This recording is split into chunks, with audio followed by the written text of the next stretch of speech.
ಬಹುನಿರೀಕ್ಷಿತ ಇರಾನ್ ಮತ್ತು ಅಮೆರಿಕದ ನಡುವಿನ ಸಂಧಾನ ಮಾತುಕತೆ ಮುರಿದು ಬೀಳಲಿದೆಯಾ ಎಂಬ ಅನುಮಾನ ಸೃಷ್ಟಿಯಾಗಿದೆ. ಇರಾನಿನ ಪ್ರತಿನಿಧಿ ತಂಡವು ಗುರುವಾರ ರಾತ್ರಿ ಇಸ್ಲಾಮಾಬಾದ್ಗೆ ತಲುಪಲಿದೆ ಎಂದು ಇರಾನಿನ ರಾಯಭಾರಿ ಎಕ್ಸ್ ಜಾಲತಾಣದಲ್ಲಿ ಮಾಹಿತಿ ಹಂಚಿಕೊಂಡಿದ್ದರು. ಆದರೆ ನಿಮಿಷಗಳ ಒಳಗೆ ಆ ಪೋಸ್ಟ್ ಅನ್ನು ಅವರು ಡಿಲೀಟ್ ಮಾಡಿದ್ದಾರೆ.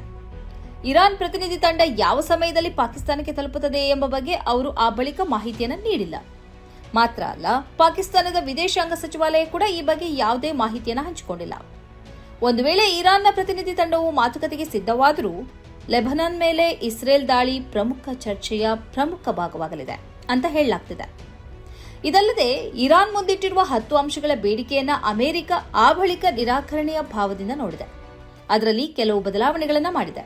ಅಧ್ಯಕ್ಷ ಟ್ರಂಪ್ ಅವರು ಈ 10 ಅಂಶಗಳ ಯೋಜನೆಯನ್ನ ಡಸ್ಟ್ಬಿನ್ಗೆ ಹಾಕಿದ್ದಾರೆ ಎಂದು ವೈಟ್ ಹೌಸ್ನ ಸೆಕ್ರೆಟರಿ ಮಾಧ್ಯಮಗಳ ಜೊತೆ ಮಾತನಾಡುತ್ತಾ ಹೇಳುವ ಮೂಲಕ ಅಮೆರಿಕ ನಂಬಿಕಸ್ಥ ರಾಷ್ಟ್ರವಲ್ಲ ಎಂಬ ಇರಾನಿನ ಈ ಮೊದಲಿನ ನಿಲುವಿಗೆ ಬಲ ಬಂದಿದೆ. The Iranians originally put forward a 10-point plan that was fundamentally unserious, unacceptable, and completely discarded. It was literally thrown in the garbage by President Trump and his negotiating team. Iran ಮುಂದಿಟ್ಟಿರುವ 10 ಅಂಶಗಳ ಯೋಜನೆಯಲ್ಲಿ Lebanon ಮೇಲೆ Israel ನಡೆಸುತ್ತಿರುವ ದಾಳಿಯನ್ನು ನಿಲ್ಲಿಸಬೇಕು ಎಂಬುದು ಒಂದಾಗಿತ್ತು. ಆದರೆ ಕದನ ವಿರಾಮದ ಬಳಿಕವೂ ಇಸ್ರೇಲ್ ತನ್ನ ದಾಳಿಯನ್ನು ನಿಲ್ಲಿಸಿಲ್ಲ. ದಿನದ ಹಿಂದೆ ಅತಿ ಭೀಕರ ದಾಳಿ ನಡೆಸಿದೆ. 250ಕ್ಕಿಂತಲೂ ಅಧಿಕ ಮಂದಿಯನ್ನ ಸಾಯಿಸಿದೆ.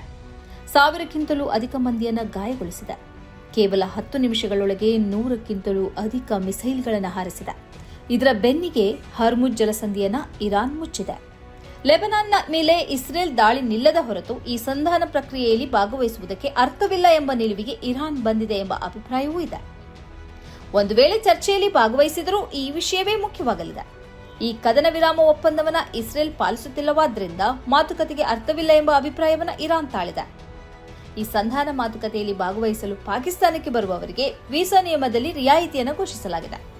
ಚರ್ಚೆಯಲ್ಲಿ ಭಾಗವಹಿಸುವುದಕ್ಕೆ ಬರುವ ಪ್ರತಿನಿಧಿಗಳು ಪತ್ರಕರ್ತರಿಗೆ ವೀಸಾ ಆನ್ ಅರೈವಲ್ ನೀಡುವುದಾಗಿ ಪಾಕ್ ವಿದೇಶಾಂಗ ಸಚಿವಾಲಯ ತಿಳಿಸಿದೆ.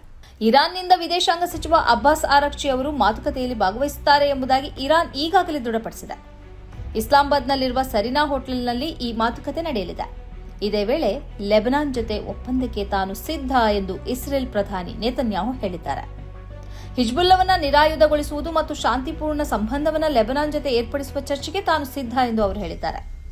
ಜಾಗತಿಕ ತೈಲ ಮಾರುಕಟ್ಟೆ ಮತ್ತು ಷೇರು ಮಾರುಕಟ್ಟೆಗಳ ಮೇಲೆ ಭಾರೀ ಪ್ರಮಾಣದಲ್ಲಿ ಪ್ರಭಾವ ಬೀರಬಹುದಾದ ಮಾತುಕತೆ ಎಂಬ ನೆಲೆಯಲ್ಲಿ ಜಗತ್ತು ಇಸ್ಲಾಮಾಬಾದಿನ ಕಡೆ ನೋಡ್ತಾ ಇದೆ. ಈ ಕಾರ್ಯಕ್ರಮದ ಪ್ರಾಯೋಜಕರು ಗಡಿಯಾರ್ ಗ್ರೂಪ್ ಆಫ್ ಕಂಪನೀಸ್,